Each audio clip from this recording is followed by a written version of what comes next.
क्या आपने कभी सोचा है कि दुनिया का सबसे बड़ा आतंकवादी, जिसने हजारों बेगुनाहों की जान ली, अचानक गायब हो जाए और फिर 10 साल तक दुनिया की सबसे ताकतवर एजेंसियां भी उसे खोज न पाए? और जब उसका पता चला तो उसे पकड़ने के लिए ऐसा मिशन चलाया गया जो आज भी दुनिया का सबसे गोपनीय और रोमांचक ऑपरेशन माना जाता है। 2001 के 11 सितंबर को अमेरिका पर अब तक का सबसे बड़ा आतंकी हमला हुआ। उस दिन आतंकियों ने यात्री विमानों को हाईजैक करके उन्हें न्यूयॉर्क के वर्ल्ड ट्रेड सेंटर और वॉशिंगटन के पेंटागन से टकरा दिया। कुछ ही घंटों में हजारों लोग मारे गए। इस हमले का मास्टरमाइंड कोई और नहीं बल्कि अल कायदा नामक आतंकी संगठन का सरगना ओसामा बिन लादेन था। हमले के तुरंत बाद ही अमेरिकी राष्ट्रपति ने ऐलान किया, हम ओसामा को जिंदा या मुर्दा पकड़कर रहेंगे। इसके बाद शुरू हुई सबसे लंबी और खतरनाक तलाश। अमेरिका ने अफगानिस्तान में युद्ध छेड़ दिया, तालिबान की सरकार गिरा दी, अल कायदा के ठिकाने तहस नहस कर दिए, लेकिन ओसामा हर बार हाथ से फिसल जाता। कभी खबर आती कि वो अफगानिस्तान की पहाड़ियों में छिपा है, तो कभी कहा जाता कि वो पाकिस्तान भाग गया है।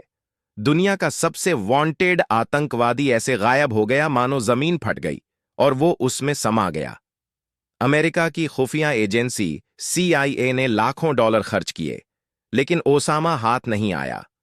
यही वजह थी कि धीरे धीरे अमेरिकी जनता और दुनिया को लगने लगा कि शायद ओसामा अब जिंदा ही नहीं है। लेकिन असल कहानी तो अब शुरू होने वाली थी। साल 2005 में CIA को एक बड़ा सुराग मिला। ओसामा का सबसे भरोसेमंद कुरियर, जिसका नाम था अब्बू अहमद अल कुवैती, अचानक उनके रडार पर आ गया। CIA ने समझ लिया कि अगर ओसामा तक पहुंचना है तो पहले इस कुरियर को पकड़ना होगा। लेकिन यह काम आसान नहीं था। अब्बू अहमद बहुत चालाकी से जगह बदलता और सीधा किसी से संपर्क नहीं करता था। कई सालों तक एजेंट उसकी हर हरकत पर नजर रखते रहे। आखिरकार साल 2010 में एक दिन CIA ने देखा कि यह कुरियर पाकिस्तान के एबटाबाद नामक शहर में एक अजीब से मकान में जाता है। वो मकान बाकी सभी घरों से बिल्कुल अलग था। ऊंची दीवारें, नुकीली तारों से घिरी छत, कोई इंटरनेट कनेक्शन नहीं और न ही मोबाइल फोन का इस्तेमाल। यहां तक कि कूड़ा तक बाहर नहीं फेंका जाता था, बल्कि घर के अंदर ही जलाया जाता था। CIA को शक हुआ, इतना सुरक्षित घर किसी आम इंसान का तो हो ही नहीं सकता। धीरे धीरे निगरानी बढ़ाई गई। उपग्रहों से तस्वीरें ली गईं, छिपे हुए कैमरे लगाए गए और हर आवाज को रिकॉर्ड किया गया। एजेंट्स ने देखा कि उस घर की तीसरी मंजिल पर एक लंबा चौड़ा शख्स अक्सर टहलता रहता है, लेकिन कभी उसकी साफ झलक किसी को नहीं मिलती। CIA ने अंदाजा लगाया कि वही शख्स ओसामा बिन लादेन हो सकता है। अब अमेरिकी राष्ट्रपति बराक ओबामा को सारी जानकारी दी गई। राष्ट्रपति ने पूछा, क्या तुम्हें पूरा यकीन है कि ये ओसामा ही है? लेकिन समस्या ये थी कि कोई भी 100% सबूत नहीं था। अगर मिशन नाकाम हो जाता तो पूरी दुनिया के सामने अमेरिका की किरकिरी हो सकती थी। राष्ट्रपति ने फिर भी रिस्क उठाने का फैसला किया और इतिहास के सबसे खतरनाक मिशन की तैयारी शुरू हुई। अमेरिकी सेना ने इस मिशन को नाम दिया ऑपरेशन नेपच्यून स्पीयर। यह मिशन इतना गोपनीय था कि अमेरिका के गिने चुने लोग ही इसके बारे में जानते थे। राष्ट्रपति बराक ओबामा ने नेवी सील टीम 6 को चुना। यह दुनिया की सबसे खतरनाक और प्रशिक्षित स्पेशल फोर्स मानी जाती है। करीब 24 कमांडो को इस ऑपरेशन के लिए चुना गया, जिन्हें महीनों तक गुप्त ट्रेनिंग दी गई। कमांडो को पाकिस्तान जैसी नकली बस्ती बनाकर ट्रेनिंग कराई गई, जहां एबट्टाबाद वाले घर की हूबहू कॉपी तैयार की गई थी। हर गली, हर दीवार, हर खिड़की का नक्शा ध्यान में रखकर बार बार रिहर्सल किया गया। दूसरी तरफ CIA के एजेंट लगातार उस घर की निगरानी करते रहे। उन्होंने देखा कि ओसामा के परिवार के लोग भी उसी घर में रहते हैं। पत्नियां, बच्चे और गार्ड्स, सब कुछ तय हो चुका था। राष्ट्रपति ने तय किया कि यह मिशन पाकिस्तान को बताए बिना होगा, क्योंकि डर था कि अगर पाकिस्तानी सरकार या सेना को भनक भी लग गई तो शायद ओसामा भाग निकले। आखिरकार 2 मई 2011 की रात तय की गई, वो रात जब दुनिया का सबसे बड़ा आतंकी खत्म होने वाला था। रात करीब 11 बजे अफगानिस्तान से 2 ब्लैक हॉक हेलीकॉप्टर और 2 चिनूक हेलीकॉप्टर उड़ान भरते हैं। इनमें सवार थे सील टीम 6 के 34 जांबाज कमांडो। पूरा ऑपरेशन इतना गुप्त था कि हेलीकॉप्टर राडार से बचने के लिए बेहद निचली ऊंचाई पर उड़ रहे थे। हर कमांडो के पास अत्याधुनिक हथियार थे, नाइट विजन गॉगल्स थे और दिल में सिर्फ एक ही मकसद, ओसामा का खात्मा। हवा में तनाव इतना था कि हर किसी को मालूम था, अगर जरा सी भी गलती हुई तो पाकिस्तान की फौज टकरा सकती है और हालात हाथ से निकल सकते हैं। 2 मई 2011 की रात, समय करीब 12 बजे। ब्लैक हॉक हेलीकॉप्टर अंधेरे आसमान को चीरते हुए पाकिस्तान के एबटाबाद शहर की तरफ बढ़ रहे थे। जब पहला हेलीकॉप्टर उस घर के पास पहुंचा जहां ओसामा छिपा हुआ था, तभी अचानक तकनीकी गड़बड़ी हुई। तेज हवा और ऊंची दीवारों की वजह से हेलीकॉप्टर असंतुलित हो गया और घर के अंदर ही गिरकर दुर्घटनाग्रस्त हो गया। इससे मिशन पर खतरा मंडराने लगा, लेकिन कमांडो घबराए नहीं। उन्होंने तुरंत तय किया कि एक हेलीकॉप्टर की जगह अब दूसरे हेलीकॉप्टर से ऑपरेशन पूरा करना होगा। जैसे ही ब्लैक हॉक से कमांडो उतरे, उन्होंने गार्ड्स को देखते ही गोलियां चला दीं। तेज गोलियों की आवाज सुनकर घर के अंदर हड़कंप मच गया। कमांडो ने गेट तोड़कर घर में प्रवेश किया। हर मंजिल पर उन्हें दरवाजे तोड़ने पड़े और हर कमरे को कवर करना पड़ा। इसी बीच ओसामा का एक बेटा भी लड़ने की कोशिश करता है, लेकिन वह भी मारा जाता है।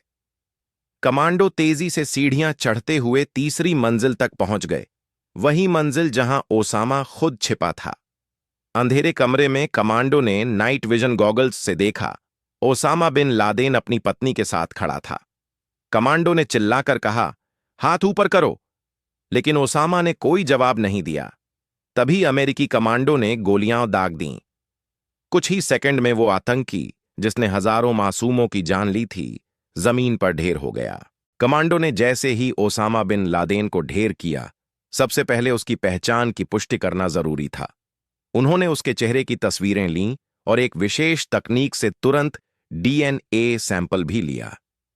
यह सब कुछ ही मिनटों में करना था, क्योंकि बाहर पाकिस्तान की फौज को भनक लग सकती थी।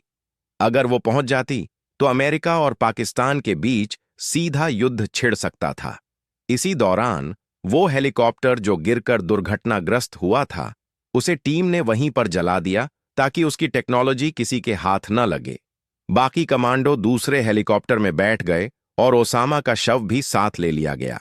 सिर्फ 40 मिनट के अंदर ये पूरा ऑपरेशन पूरा हो चुका था। इतिहास का सबसे बड़ा आतंकवादी अब दुनिया से मिट चुका था। जैसे ही हेलीकॉप्टर अफगानिस्तान के अमेरिकी बेस पर पहुंचे, राष्ट्रपति ओबामा को संदेश मिला, जेरोनिमो EKIA यानी ओसामा खत्म हो चुका है। उस रात व्हाइट हाउस में राष्ट्रपति, उनके सलाहकार और CIA चीफ सब लाइव ऑपरेशन की फुटेज देख रहे थे। और जब मिशन पूरा हुआ तो पूरे कमरे में सन्नाटा छा गया, लेकिन सभी के चेहरे पर राहत साफ झलक रही थी। ओसामा बिन लादेन का शव अमेरिका के सैनिक अपने साथ अफगानिस्तान के बेस पर ले आए। वहां उसकी DNA जांच की गई, जिससे 100% यह साबित हो गया कि मारा गया व्यक्ति वही है, ओसामा। लेकिन एक और सवाल खड़ा हुआ, उसके शव का क्या किया जाए? अगर उसे दफनाया जाता तो उसकी कब्र आतंकवादियों के लिए तीर्थ स्थान बन सकती थी। इसलिए अमेरिका ने एक बड़ा कदम उठाया, शव को समुद्र में दफन करने का फैसला। 2 मई 2011 की सुबह अरब सागर में अमेरिकी नेवी के जहाज से शव को पानी में उतारा गया। यह सब इस्लामी रीति रिवाजों के अनुसार किया गया, ताकि दुनिया को यह न लगे कि अमेरिका ने धर्म का अपमान किया। लेकिन सबसे अहम बात यह थी कि अब दुनिया भर को यह संदेश मिल चुका था, जिसने भी अमेरिका के खिलाफ हाथ उठाया, उसका अंजाम ओसामा जैसा होगा। इस ऑपरेशन के बाद दुनिया भर में आतंकवादियों का मनोबल टूट गया। कई आतंकी संगठन बिखरने लगे और अमेरिका ने खुद को सबसे बड़ा विजेता घोषित किया। 2 मई 2011 को ओसामा बिन लादेन के खात्मे ने पूरी दुनिया को हिला दिया। यह सिर्फ एक ऑपरेशन नहीं था, बल्कि आतंकवाद के खिलाफ अमेरिका की सबसे बड़ी जीत थी। इस मिशन का नाम था ऑपरेशन नेपच्यून स्पीयर। सिर्फ 40 मिनट में इतिहास का सबसे खूंखार आतंकवादी हमेशा के लिए मिटा दिया गया। उस रात जब राष्ट्रपति ओबामा ने अमेरिका और पूरी दुनिया को ये खबर दी, न्याय पूरा हो गया है, तो लाखों लोग सड़कों पर उतर आए, झंडे लहराए और खुशी से नारे लगाए। इस पूरे ऑपरेशन ने यह साबित कर दिया कि चाहे आतंक कितना भी बड़ा क्यों न हो, सच्चाई और हिम्मत के सामने उसकी कोई औकात नहीं होती। और शायद यही वजह है कि आज भी ऑपरेशन नेपच्यून स्पीयर दुनिया के सबसे साहसी मिशनों में गिना जाता है। अगर आपको ये कहानी रोमांचक लगी तो हमारे चैनल को सब्सक्राइब जरूर करें, ताकि ऐसी ही सच्ची और रहस्यमयी कहानियां आप सबसे पहले सुन सकें।